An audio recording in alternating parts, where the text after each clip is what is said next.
കേരള സർവകലാശാല MBA പരീക്ഷാ ഉത്തരക്കടലാസ് കാണാതായ സംഭവത്തിൽ വീഴ്ച വരുത്തിയ അധ്യാപകൻ സർവകലാശാലയിലെത്തി. രജിസ്ട്രാർക്ക് മുന്നിൽ ഹിയറിംഗിനായാണ് അധ്യാപകനായ പ്രമോദ് എത്തിയത്. പറഞ്ഞ കാര്യങ്ങളെല്ലാം വിശദമായിട്ട് കേട്ടിട്ടുണ്ട്. ഇനിയിപ്പം ഡയറക്ടറുടെ ഒരു അഭിപ്രായം കൂടി അറിയാനുണ്ട്, വിശദീകരണം കൂടി അറിയാനുണ്ട്. അത് കഴിഞ്ഞ് ബന്ധപ്പെട്ട ഉദ്യോഗസ്ഥരുടെയും കൂടെ ഭാഗം കേൾക്കാനുണ്ട്. അതെ, അതുമായിട്ട് ബന്ധപ്പെട്ടതെല്ലാം നമുക്ക് വിശദമായിട്ട് വരും. റിപ്പോർട്ട് കൊടുക്കുമ്പോൾ വരും വിശദമായിട്ട്. ഡാൻ കുര്യൻ വിവരങ്ങളുമായി ചേർന്നു. ഡാൻ, വിവരങ്ങൾ എന്താണ്? ഏത് നടപടിയിലേക്ക് കടക്കാനുള്ള സാധ്യതയാണുള്ളത്?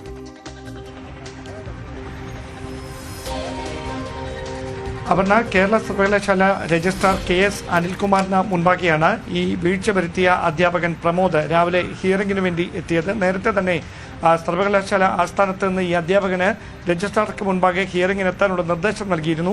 ആ പശ്ചാത്തലത്തിലാണ് 5 കോളേജുകളിലെ 71 വിദ്യാർത്ഥികളുടെ ഉത്തരപേപ്പറുകൾ MBA ഫിനാൻസിന്റെ ഉത്തരപേപ്പറുകൾ കാണാതായ സംഭവവുമായി ബന്ധപ്പെട്ട് ഈ അധ്യാപകൻ ഈ വിശദീകരണം നൽകുന്നതിന് വേണ്ടി രജിസ്ട്രാർക്ക് മുൻപാകെ എത്തിയത്. അധ്യാപകന് പറയാനുള്ള മുഴുവൻ കാര്യങ്ങളും പറഞ്ഞു, അത് മുഴുവൻ കേട്ടു. അത് സമഗ്രമായ റിപ്പോർട്ടായി വൈസ് ചാൻസലർക്ക് മുമ്പാകെ സമർപ്പിക്കും എന്നാണ് രജിസ്ട്രാർ അതിനുശേഷം ഹിയറിംഗിന് ശേഷം മാധ്യമങ്ങളോട് വ്യക്തമാക്കിയിരിക്കുന്നത്. അബദ്ധത്തിൽ സംഭവിച്ച ഒരു പിഴവ് എന്നാണ് ഈ അധ്യാപകൻ പറഞ്ഞിരിക്കുന്നത് എന്നാണ് നമുക്ക് ലഭിക്കുന്ന സൂചനകൾ. അതിനപ്പുറത്തേക്ക് ഏതെങ്കിലും തരത്തിലുള്ള കടുത്ത നടപടികൾ ഈ അധ്യാപകനെതിരെ എടുക്കുമോ, അതോ വകുപ്പ് തല നടപടികൾ എങ്ങനെ ഒതുങ്ങും എന്ന കാര്യമൊക്കെ ഈ റിപ്പോർട്ട് സമർപ്പിക്കുന്നതിന്റെ അടിസ്ഥാനത്തിൽ വൈസ് ചാൻസലർ എടുക്കുന്ന തീരുമാനമനുസരിച്ചായിരിക്കും ഇരിക്കുക. വിദ്യാർത്ഥി സംഘടനകളടക്കം വലിയ പ്രതിഷേധവുമായി രംഗത്തെത്തുന്ന ഒരു പശ്ചാത്തലം ഉണ്ടായിരുന്നു.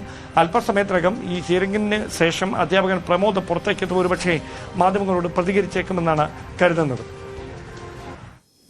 ഡാൻ കുര്യൻ വിവരങ്ങൾ.